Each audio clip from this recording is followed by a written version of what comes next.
Hi guys, welcome to Xperia Tips. I'm Dom, and today we're going to take a closer look at the display of the Xperia 5 Mark II.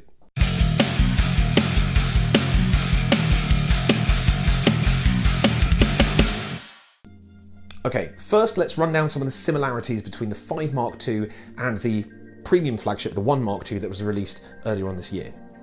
They are both 21:9 cinema-wide HDR OLED displays. They both have the standard mode powered by the X1 for mobile engine to perform upscaling and HDR remastering on all of your content. They both have the creator mode powered by Cine Alta so you can see films through the eyes of the director with professional level color reproduction. And they both have advanced white balance controls, which we will touch on later.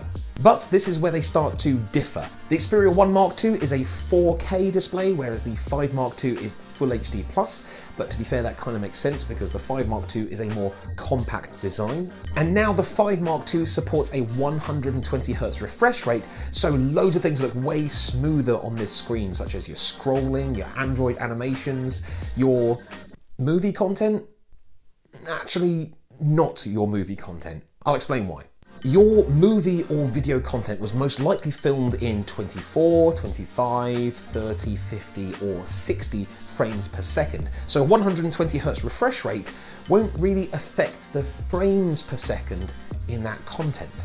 Just in case you didn't know, 120 frames per second and 120Hz refresh rate are not the same thing. With 120 frames per second, that means that when that content was recorded, it was capturing 120 images every single second.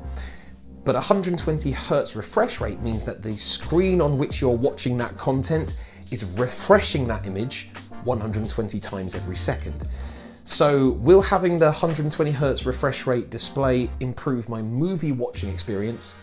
Probably not, because the movie is going to be playing at a lower frame rate than the refresh rate on the display.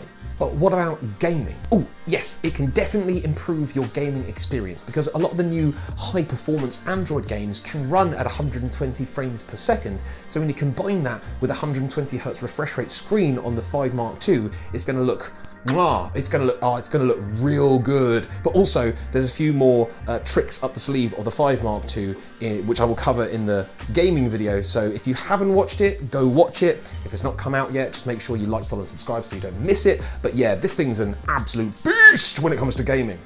Right, back to those advanced white balance controls. There is a reason why they're there. So different mediums have different versions of what they call white. So for example, reference monitors in Asia use D93 as their white point, which is a much more cooler white than say D65 white point, which is roughly represents the midday daylight in Western and Northern Europe. But then again, a lot of the graphics industries use D50 or D55 white point as their reference, which is a much more warmer tone.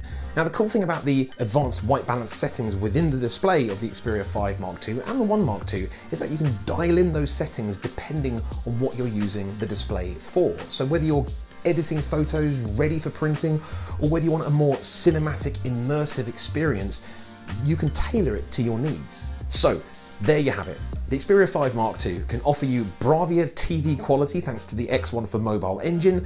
You can have a cinematic experience with the creator mode powered by Cine Alta so you can see films through the eyes of the director.